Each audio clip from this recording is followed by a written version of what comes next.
Hello guys, welcome back to another episode of Barum Engines.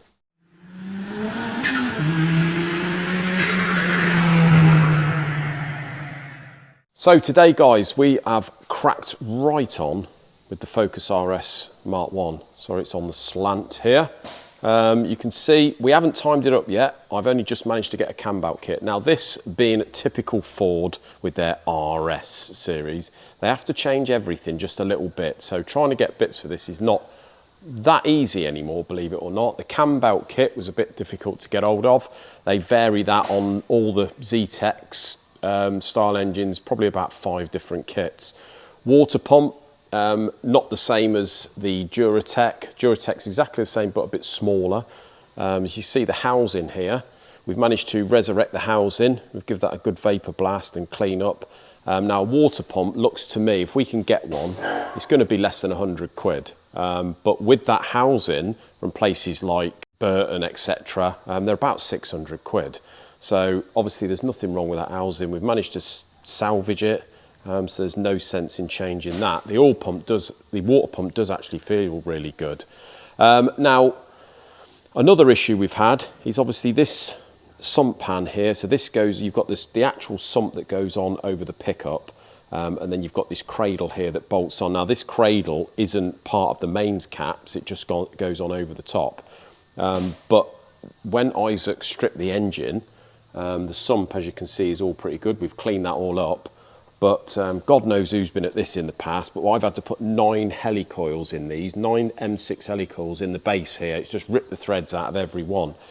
And one of them, this back one, which is not a through hole, it did once upon a time have a sort of casting on the back there, so it doesn't go through into the sump, but some clever dick has drilled all the way through that. So the only option we've got is to put that in with some sealant, because you can't get round the back of it to weld it up. So that's what we're going to have to do on that one, and hopefully it doesn't leak. I'll have to obviously make the customer aware of that. But yeah, that's all we've got to do guys, and then time it all up, and that thing is done. Right, so the Cosworth engine here guys from Matthew. Matthew rang me after watching last video. We've got to port the cylinder head. He wants that done, so we've got to put all new guides in, because obviously we've got to take the guides out of the head to port it.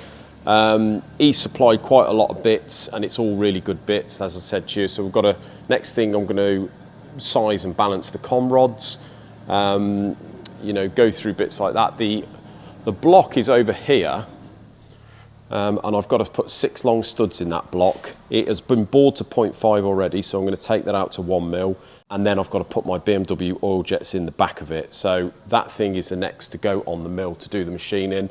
I've messaged Scott from Julian Godfrey's, and he's going to be sending me all the bits, so absolutely ideal.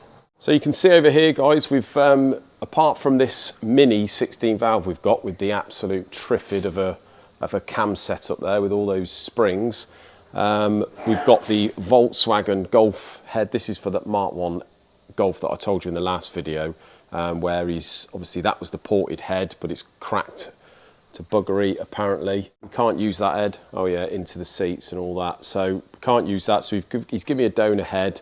We're not going to bother porting this one. I'm just going to fettle it down the top end of the ports, and obviously do our 3-face valve seat cutting and all the rest of it, clean it all up and go through that. That's going to save him quite a considerable amount of money, seeing as he doesn't need the ports to be that big. But yeah, you can see all the A series guys have gone. We've got those on pallets down the front here. So we've still got our Pinto to go. We've got the little one here, which we've got to wrap all up and secure nicely on that pallet, and then that one's going to go. And then we do have another one there. So for Stuart Cole, that one's going to be going hopefully today, maybe tomorrow. Been a really busy couple of weeks here, guys. I just want to say thank you, as I always do, to people that come over and make the time to come and visit us. We've just had a gentleman turn up from Canada, believe it or not. Apparently he said that his late wife was from here originally. I'm not sure whether he said his children, his lads who are nearly 30, were actually born down here or haven't been here since they were about 2. So he's took a visit over here to just see his wife's friends and what have you, and sort of have a look around Barnstable and North Devon, and he's obviously watches the channel. He's come over here to say hello. He was a really nice guy. So yeah, thank you very much.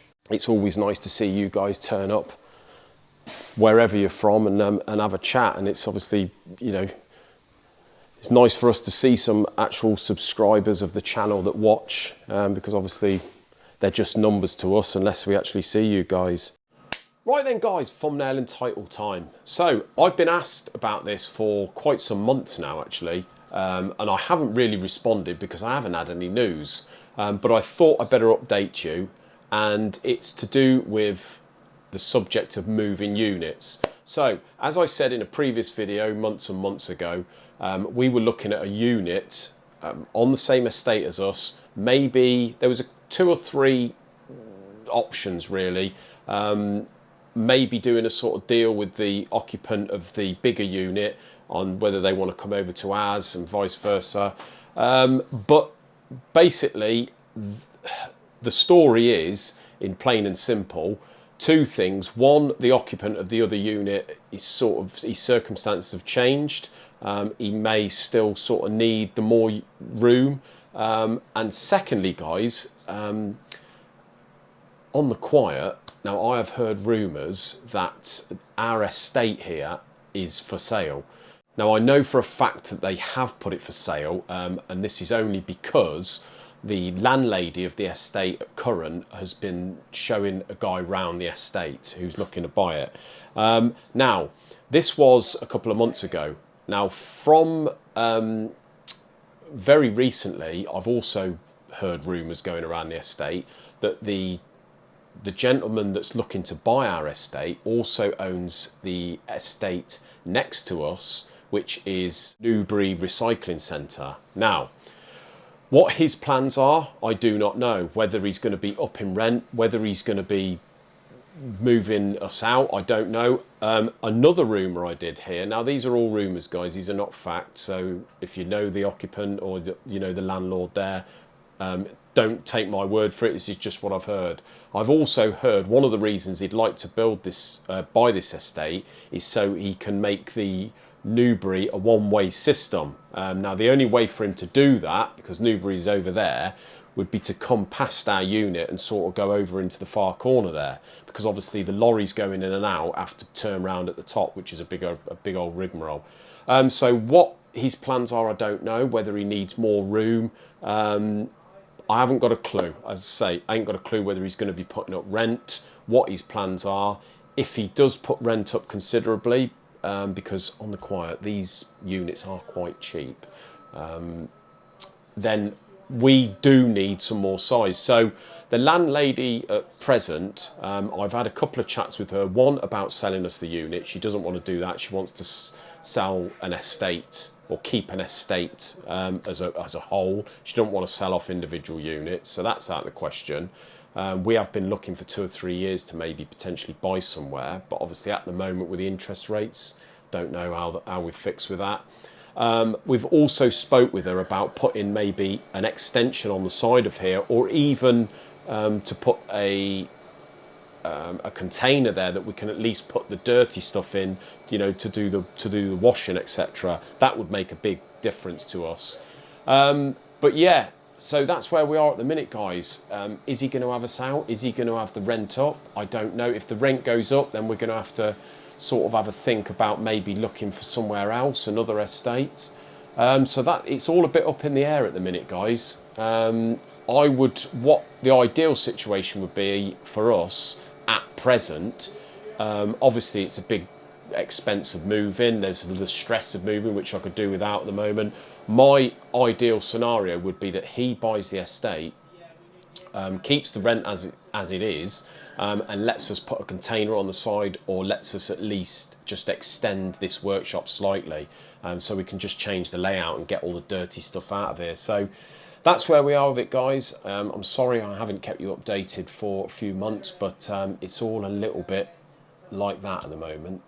Right, what is this heap on the on this stand? Now this is John's Austin 7 engine. Now I know I said to you a few videos back, we didn't actually get to see it because John had locked the door in there, but here it is, guys. He stripped it, and what have we found? So The noise was, if you can have a look underneath here, these are not circlipped pins in the pistons. They are not even a shrink fit on the rod. They are a pinch bolt type. So that means at the top of the rod here, on the small end, you have a little bolt.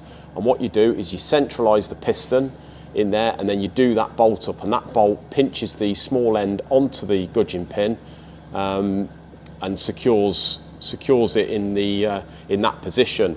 One of those has come adrift, guys. It's actually snapped. It hasn't come loose, it's snapped. And obviously the pin's been able to wander and it has marked the bores. So these are the bores down here. You can see it's all a little bit grubby because it was quite a lot of years down here. In that bore there, I don't know whether you can see that, it's a little bit dark, but this is that is pretty scored there. Now this is out to 60 already, so apparently you can go to 80. So he's going to do that. He's going to take this opportunity to put a cam in it. But one thing he has noticed, which is very weird, he noticed when he took the head off and had a look underneath the barrels, all the rods seemed to be over to one side, which was very odd. But what has actually happened is all the rods are bent. Now, if you have a look at this one in particular, look, you can see that is distinctly bent. I mean, don't get me wrong, these rods you could probably bend with your hands. They're pretty fragile, but it's a little bit odd how it's bent them all. It's not a problem getting new rods, but the only one thing that is a problem is they're white metalled onto the crank. So we're going to have to get that done again. So John's going to have to send this away, get it re-white metalled with a new set of rods, which is unfortunate because it was all done and the actual crank isn't playing up. But why they're bent is a little bit of a mystery at the minute. Whether it's hydraulicked through a leaky head gasket, I'm not sure. It doesn't exactly look like it's been leaking on the head gasket, or whether it's the rings are sort of knackered. It was burning quite a bit of oil, this thing, so whether the rings are knackered and it's just sort of put oil up the top and hydraulic that way, I don't know. Or whether it's just the fact that it was a little bit tuned, he was revving it fair. It's a fairly delicate, small little 750 engine, so whether the rods are just bent like that, guys, who knows? If you've got any Austin 7 experts out there and you've seen this before, please feel free to comment down below and give us your opinion on what's happened here. But yeah, so it looks like a change of rods, sort the white metaling out, set of pistons, big bore, and a fruity cam, I think. And John can go ahead and bend some more rods. Well, thanks once again, guys, for watching. Until Friday's video, have a great evening, enjoy the weather. Take it easy. Cheers, guys.